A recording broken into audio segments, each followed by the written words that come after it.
Papo Mineiro hoje, numa prosa de educação, com o psicólogo André Martins. No fundo, o nome todo é André Amorim Martins. Doutor em Saúde Coletiva pela Fiocruz e atual professor de Psicopatologia e vice-diretor da Universidade Estadual de Minas Gerais, em Divinópolis, cidade polo do Centro-Oeste Mineiro. Seja bem-vindo, André. Hernani, muito obrigado pelo convite. É uma honra participar aqui do Papo Mineiro, né, contar várias histórias aí dos rincões de Minas Gerais. Isso, a gente vai contando para conhecer as pessoas que estão aí, e que vem galgando aí uma trajetória, e depois também que pode, de repente, auxiliar o que está fazendo e auxiliar nas melhorias, né? Isso é muito importante. Hoje nós vamos conhecer a sua história. A palavra é sua. Tá, muito obrigado. Agradecer também aos espectadores aqui do seu programa, né, contar um pouco de algumas histórias de Minas Gerais, né, que eu acho que são importantes.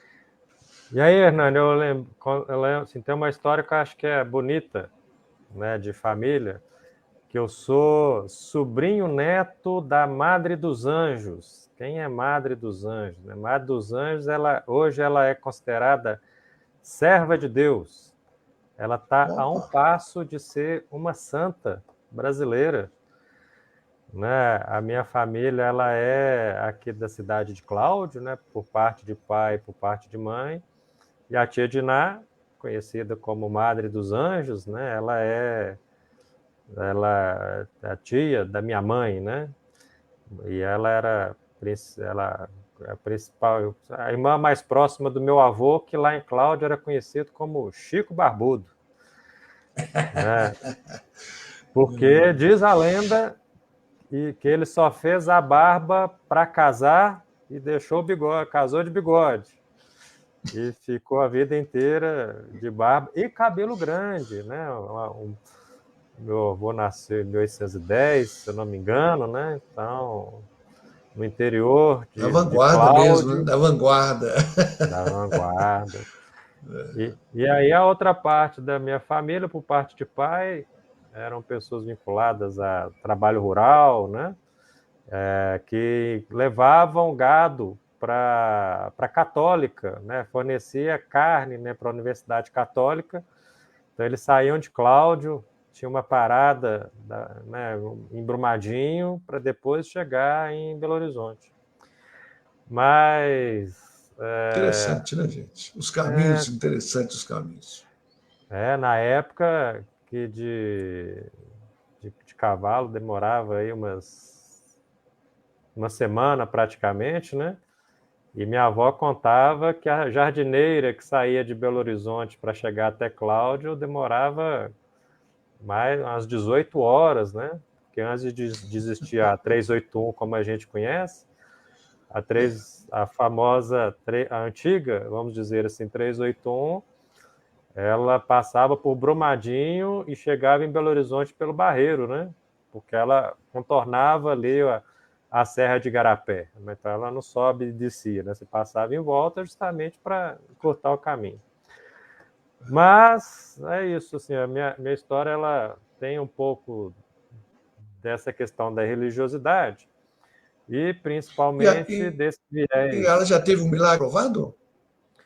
Não, ela já teve um milagre comprovado? Já tem 3 milagres comprovados. Então ela já foi. Ela só falta beata, assim, o né? Papa assinar. Ela já foi beata, só falta o Papa assinar, né, a beatificação dela. Já está no último nível lá, só falta o Papa Francisco na próxima leva de santos aí que tiver, tomara que ela entre. Assim como aqui na nossa região tem o Padre Libério, né? Também. Se você for escutar a missa lá de Cláudio, da igreja Nossa Senhora da Conceição, né, todo domingo de manhã eles fazem aí uma homenagem, né, à Madre dos Anjos, serva de Deus, né, porque ela é uma pessoa lá da cidade de Cláudio também. E aí a família da minha mãe, principalmente, elas eram muito envolvidas no mundo da educação, né? Que é a família Amorim. Tanto que lá em Cláudio tem os Amorins, que são da educação, e tem uma outra leva do Amorim, que é do comércio. Eu sou dos Amorim da escola. Da Tanto que educação. lá tem a escola Inocêncio Amorim, que é o pai do meu avô, né? Então, do meu bisavô, então, pai da tia Diná, da Madre dos Anjos. Recentemente, né, uma das escolas inauguradas lá em Cláudio leva o nome, né, da Madre dos Anjos também. Tem um tio, meu tio Vitinho, também tem o nome de um posto de saúde lá em Cláudio. Eu acho que é uma honraria, né, assim, para qualquer cidadão um dia ter o seu nome registrado num estabelecimento público, né? E aí, assim, então minha mãe é professora, minhas tias são professoras, meus tios foram professores, né? E quando eu fui fazer a minha graduação em psicologia, eu achei que eu iria para o campo da educação, né?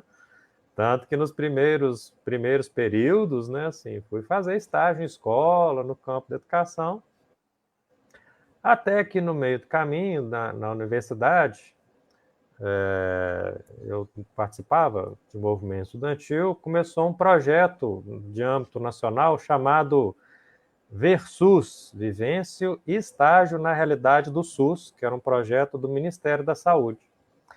E pelo meu investimento dentro lá da faculdade, eu fui participar então desse projeto e acabou que tive um grande envolvimento desse projeto, coordenando o projeto aqui em Minas Gerais e participando de algumas etapas desse projeto também em outros estados, principalmente no Rio Grande do Sul. E aí, dentro da faculdade, acabei entrando para o campo da saúde, participando do Versus, depois fui com o mesmo grupo, né, que organizava esse projeto de vivência e estágio no SUS, né, fiz então minha formação toda na área da saúde, né, que é uma área muito rica, né, muito interessante assim do aspecto filosófico, da política pública de saúde brasileira, né, que ela é realmente uma política muito rica, fantástica, né, assim, dos trabalhos que se faz dentro da saúde.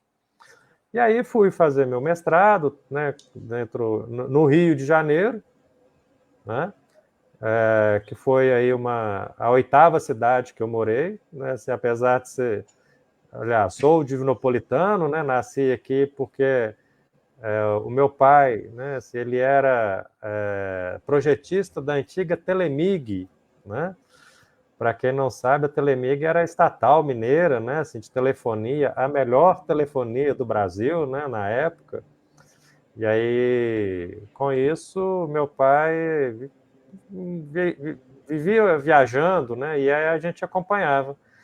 Então eu nasci aqui em Divinópolis, né, em 80, em 82 a gente foi para Formiga, em 88 nós fomos para Betim, aí aconteceu a privatização, né, da telefonia, na época chamava Telemar, né, que era uma empresa portuguesa que comprou a Telemig e algumas telefônicas, né, do país.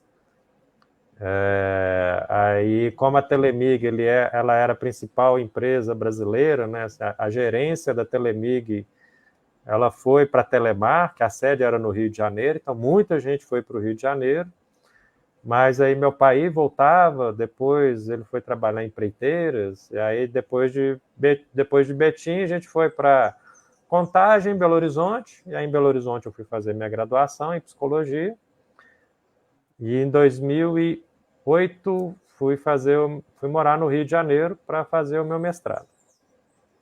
Lá eu conheci então minha atual esposa, né? E aí em 2009 eu terminei meu mestrado, retorno para Belo Horizonte, e a minha esposa ela passou num concurso aqui para trabalhar na UFSJ, na Federal de São João del Rei, então a gente retornou aqui para Divinópolis reiniciar o ciclo, né? E aí ela vem para o UFSJ e eu venho então aqui para hoje o ENG, né? Trabalhar aqui dentro dessa universidade. Isso. Então, aprendo muita coisa dentro da área da saúde, então trabalhei com projetos dentro da área da saúde, inicialmente então, com o Versus, em seguida com um projeto, com uma pesquisa que era sobre a política de atenção domiciliar ou a política de internação domiciliar, né, no SUS. Então, eu faço a pesquisa em Betim, Contagem, Sete Lagoas, Patos de Minas, né? Conheço, então, a realidade mineira da saúde. Essa pesquisa, depois, Hernando, ela vira uma política governamental que chama Melhor em Casa, que é uma política, né, que hoje é implantada no SUS, que, em vez das pessoas ficarem internadas em hospitais com risco de infecção hospitalar, né, ela é cuidada no seu domicílio, né, quando possível, obviamente. Então, lá ela tem uma equipe em cada município, né, que vai fazer, então, esse cuidado domiciliar, né. Então, tem enfermeira, médicos, né, nutricionistas, fisioterapeutas, né. Então, a minha pesquisa, que eu trabalhei lá em 2019, depois ela vira aí uma política nacional, né, implantada em várias cidades brasileiras, né? Então, tenho E você eu faz também uma orgulho. tese de doutorado sobre isso? Aí, a minha tese de doutorado, eu faço sobre o Zika vírus. Você lembra? Né? Nós tivemos em 2015 uma epidemia no Brasil de Zika, né? Onde surge, principalmente no Nordeste brasileiro, mulheres que, na sua gestação, começaram a identificar nelas que as crianças estavam com problemas neuromotores, né? E ao nascer foram identificados, então. E aí, no Brasil, que isso que é muito rico, dentro da Fiocruz, né? Se identifica, então, essa variante no mosquito da dengue, né? Que aí é o mesmo mosquito, né? Então, antigamente, o mosquito da dengue no Brasil só transportava a dengue, aí depois ele começa a transportar também o vírus Zika e depois a chikungunya, né? E aí eu vou trabalhar aqui em Minas Gerais com as mulheres que tiveram filhos com microcefalia causado pelo Zika vírus, né? E aí a gente está nessa política, né, de que elas tenham melhor acessibilidade, né, que elas tenham um resguardo do Estado brasileiro, né, para cuidar das suas crianças, uma vez que suas vidas se tornaram completamente modificadas, né?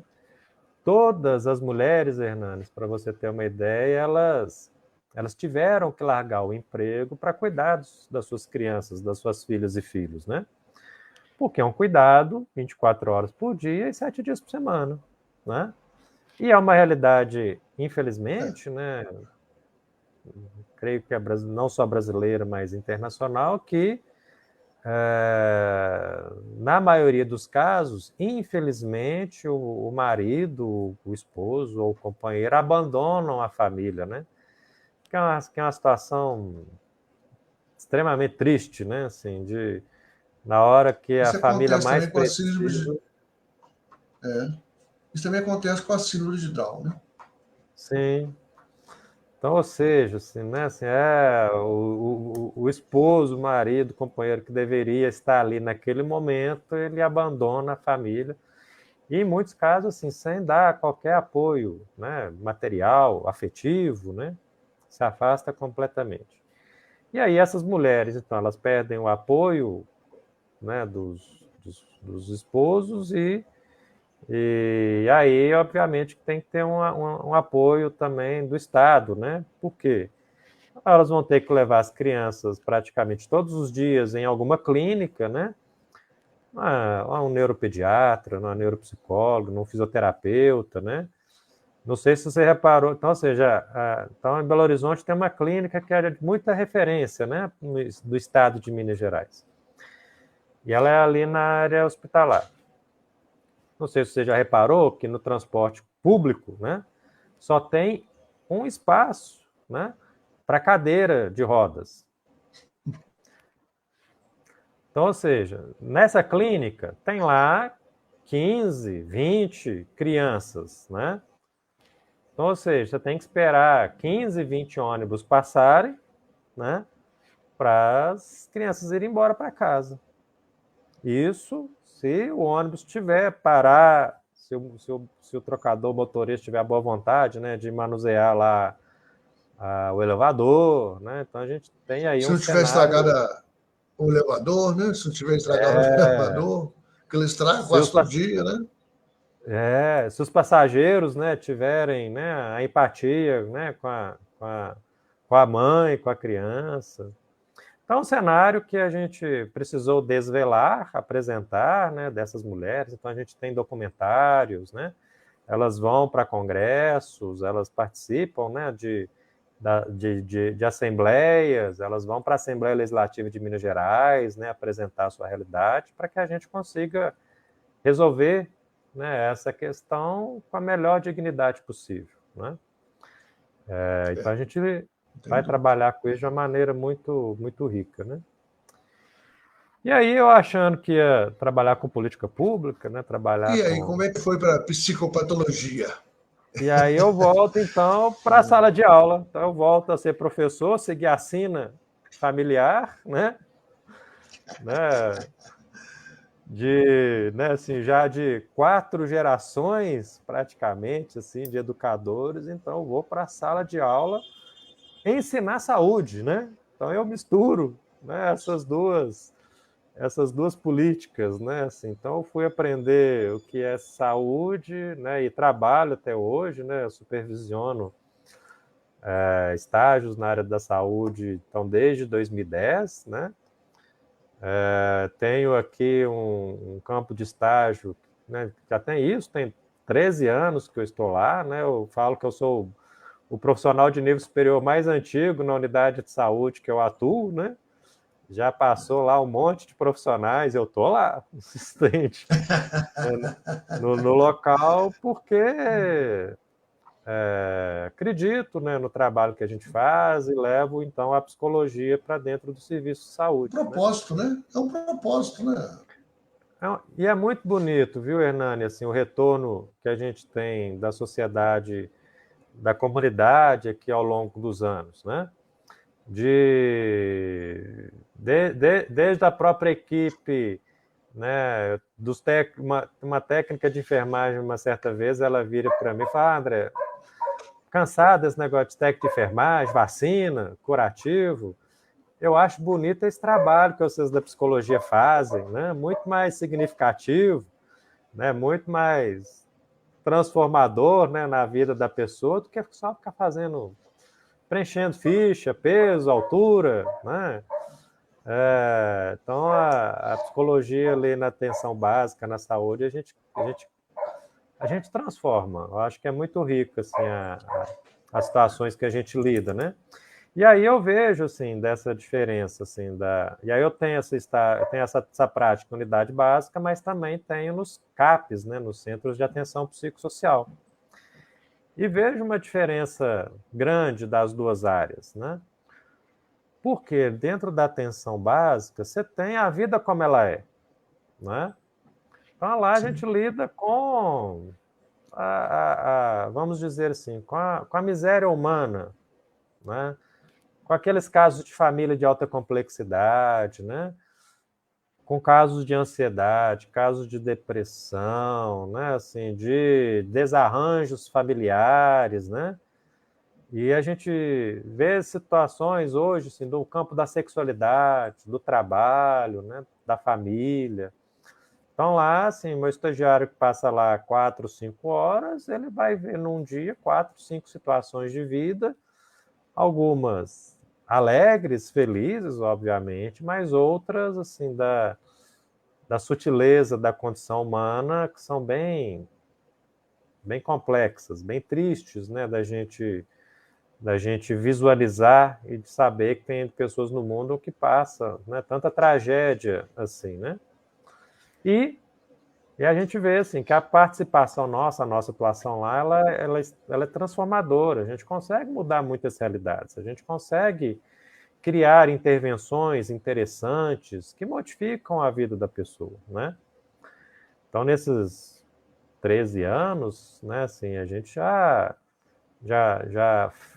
fizemos muitas benesses, né, muitas graças, né, na vida das pessoas, né? Eu acho que aí entra um pouco dessa questão da religiosidade, né? Porque certa vez eu estava escutando uma homilia do padre aqui da paróquia, aqui perto de casa, assim, ele faz essa comparação do grátis, do gratuito com a graça, né? E aí isso me fez remeter justamente o trabalho do SUS, né? O trabalho que a gente faz na universidade pública e no serviço público de saúde, né? Que ele vai falar assim, olha, a graça, ela não tem valor, né? A vida, estar com o outro, promover né, assim, uma intervenção na vida do outro de uma maneira feliz, significativa, isso é uma graça, né? Isso é talvez um milagre, né? Vamos dizer assim. Isso é uma... Né, assim, nem tudo que a gente faz direcionado ao outro tem um preço, né? Assim, isso é gratuito, isso é gracioso, né? Então, quando a saúde faz um apelo assim que a saúde ela tem que ser gratuita, creio que o legislador lá da época, né, de 88, ele deve ter pensado assim na graça de que a vida ela é realmente algo sutil, gracioso, divino, né, mais imaterial, né? Assim, ela não é uma mercadoria que se troca ou que se vende, né? Então, promover uma condição de vida no outro, ela é um evento graça, né? Assim, de plenitude, né? Na vida do outro, né?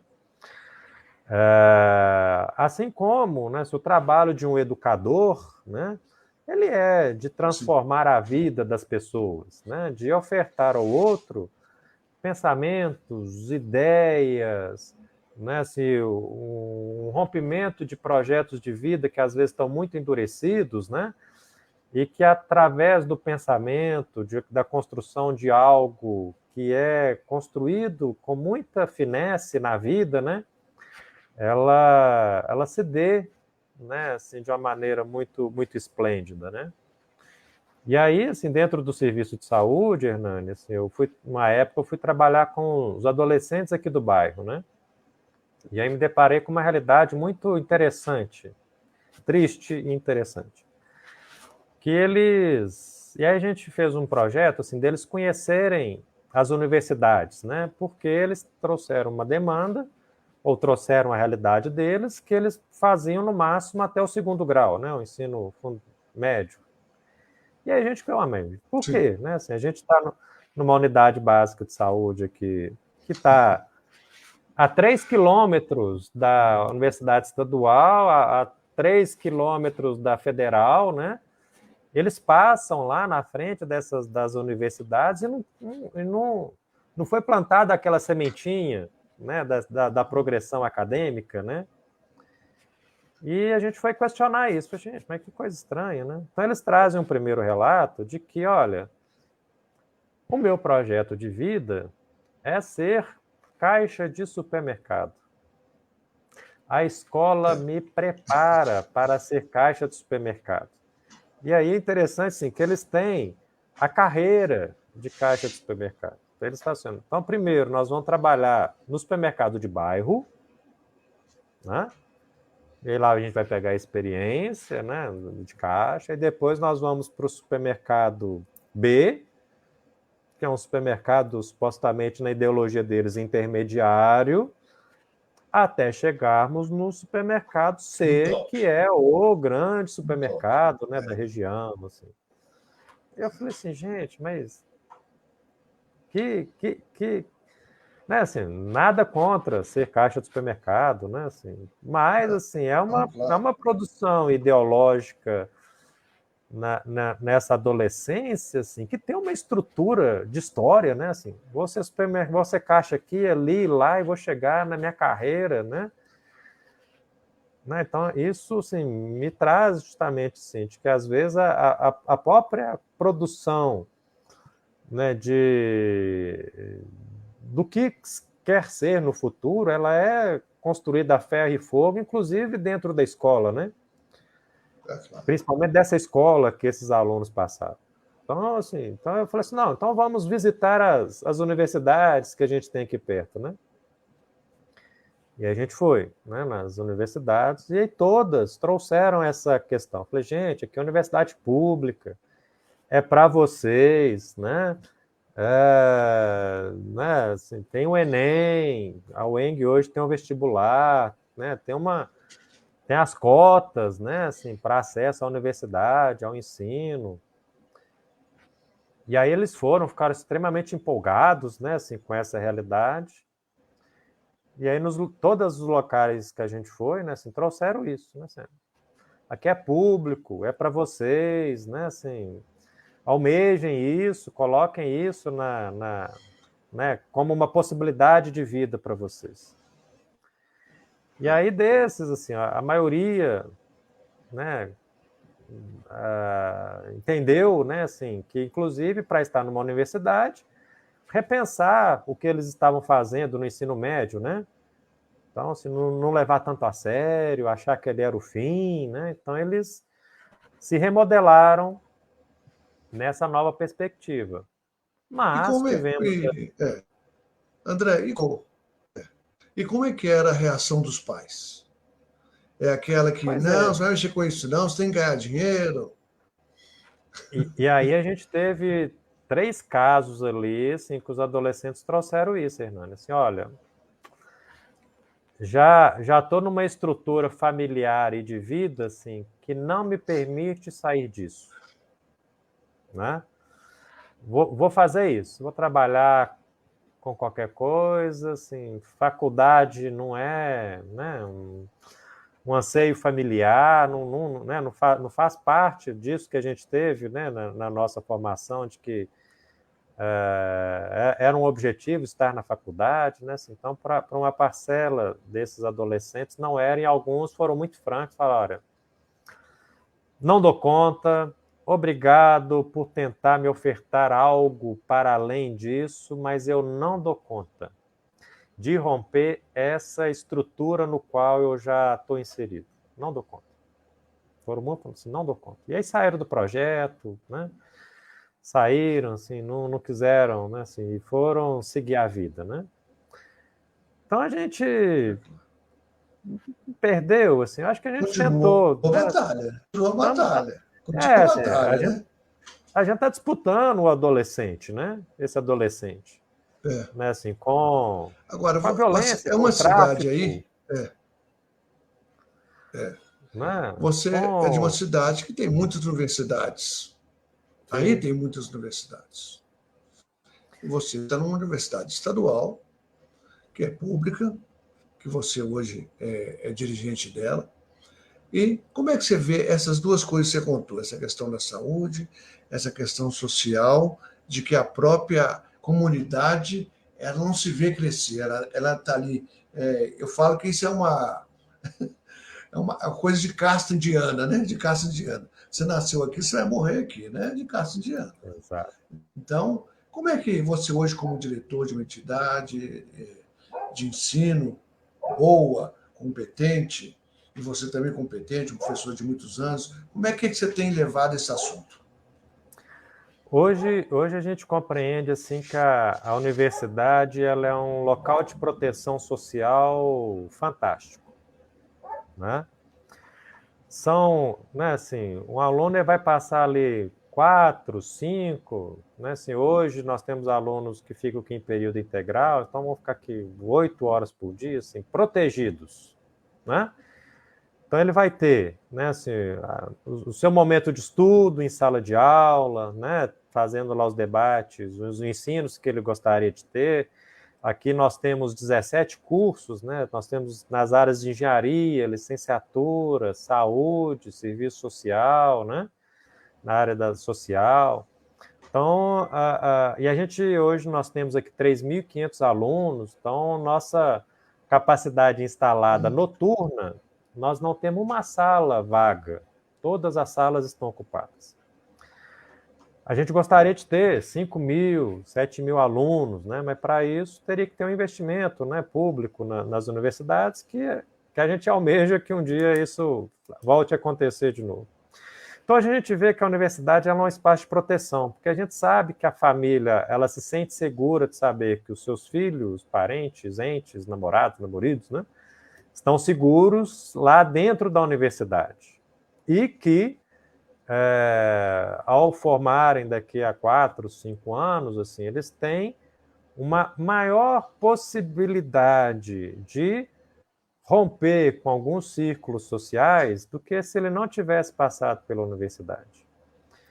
Então, hoje, a universidade ela exerce uma função importante. E, felizmente, eu acho que nós temos hoje, não temos a condição ideal de mantermos todos os nossos alunos aqui num período integral, né? Porque ele precisa se alimentar, precisa do transporte, precisa, né, ter, né, acesso a outros bens, né, que nós não conseguimos ofertar, né, dentro da universidade. Mas uma parcela, né, assim, mais pobre que almeja hoje na sociedade, a gente consegue responder muito bem à permanência dele, né? Mas a gente ainda precisa realmente de um restaurante universitário, precisa que as bolsas tenham, né, um aumento significativo, né, que oferte para esse estudante ele pagar o transporte e alimentação dele, né, dentro da universidade de uma maneira mais digna, né, da vida dele. Mas vejo assim, que hoje nós temos 3 universidades públicas aqui em Divinópolis, né? O Cefet, a UENG, o FSJ. Então, eu creio que hoje nós temos aqui um universo de 4, 5, 6 mil estudantes universitários, né? Protegidos, né? Que vão fazer uma grande diferença, né? Se eu converso com meus professores aqui da engenharia, né? E eles falam assim, de que antes, né, a grande maioria dos alunos de determinadas áreas, eles já têm emprego garantido antes de formar, né? E emprego, assim, inclusive com um salário interessante, comparado ao que normalmente a cidade oferta, né? Então já sai com uma perspectiva de trabalho, já sai, né, assim, com algo encaminhado, né? Nós estamos buscando, né, assim, a oferta de mestrado, né, para que o estudante, ele, inclusive, tenha, né, a sua progressão acadêmica aqui dentro, e que a gente sabe que muito desses problemas sociais nós tentamos responder dentro da universidade. E sabemos que os estudantes, os servidores, os professores, né, ao entrarem dentro da universidade, do espaço físico da universidade, eles se sentem seguros, protegidos, né? E que deixam assim, aqueles problemas familiares, pessoais, econômicos, materiais, suspenso por 4, 5 horas, né? Do dia, que já dá um alívio, né, importante na vida deles. E aí a gente busca, né, quando os casos são mais complexos, aí a gente tem, né, o nosso núcleo de apoio estudantil, nós temos uma comissão de inclusão, né, dentro da universidade, que quando os casos são muito complexos, né, a gente tenta acessar a rede, né, pública, né, às vezes auxiliar as pessoas a ter lá o Bolsa Família, faça ele acessar um CRAS, ajuda ele a acessar determinados serviços de saúde, né? A fazer algumas intervenções, né? Às vezes, inclusive, até jurídicas, né? Em determinadas situações, né? Então, assim, hoje, o que a gente gostaria, assim, que toda a população tivesse a oportunidade de acessar a universidade, para ter, né, assim, esses momentos de segurança, e é muito bonito, Hernandes, quando a gente vai fazer colação de grau, né? E vem famílias de diversas cidades da região, né, de vários estados, inclusive, assim, e eles trazem esse relato, né, assim, de que o tanto que foi tanto que amadureceu, né? A pessoa que veio estudar aqui, passou 4, 5 anos, assim, que eles trazem isso, que os nossos estudantes sempre falavam, né, assim, da importância dos professores, da importância da universidade, né, da importância de estar ali, que depois eles estão retornando para casa ou indo para outras cidades, né, levando, né, o nome, né, da universidade. Que é uma coisa Então, bacana, assim, é uma transformação, né, André? Uma transformação, é, inclusive, a própria família, né?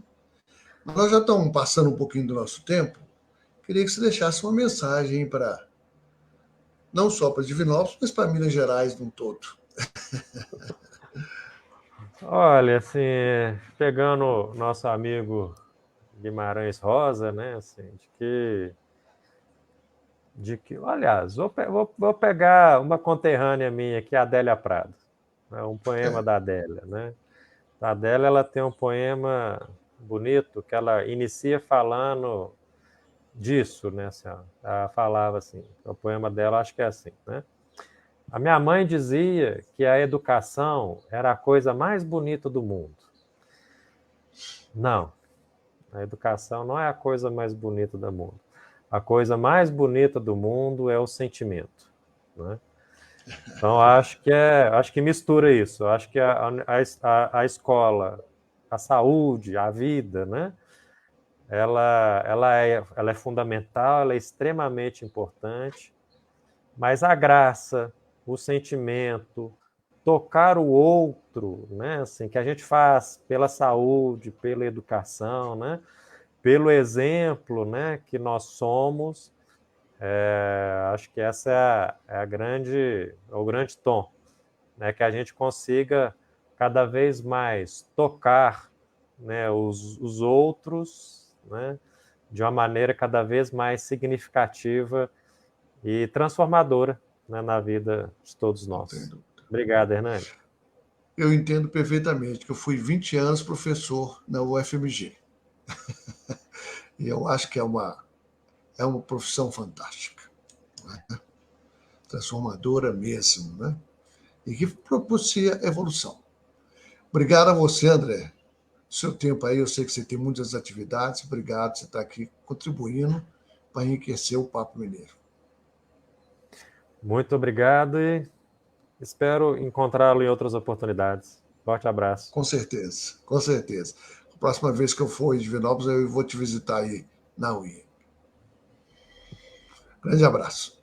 Um abraço. Então, tivemos hoje no Papo Mineiro, né? Professor e psicólogo André Amorim, que hoje é o vice-diretor da UENG, na bela cidade de Divinópolis. Conta muitas coisas da saúde, da educação, deixa muitas reflexões para a gente pensar um pouco mais no ser humano. Até o próximo Papo Mineiro. Forte abraço.